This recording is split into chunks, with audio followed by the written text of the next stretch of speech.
भारत दुनिया का चांद के जनूबी हिस्से में जाने वाला पहला मुल्क बन गया।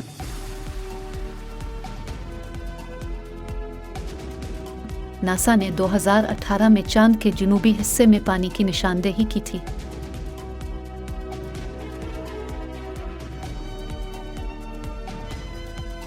अमेरिका, चीन और रूस के बाद भारत चांद पर जाने वाला चौथा मुल्क बन गया।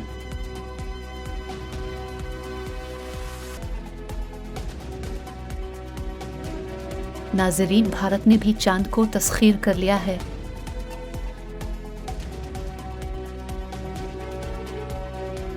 भारत का चंद्रयान 3 मिशन कामयाब हो गया।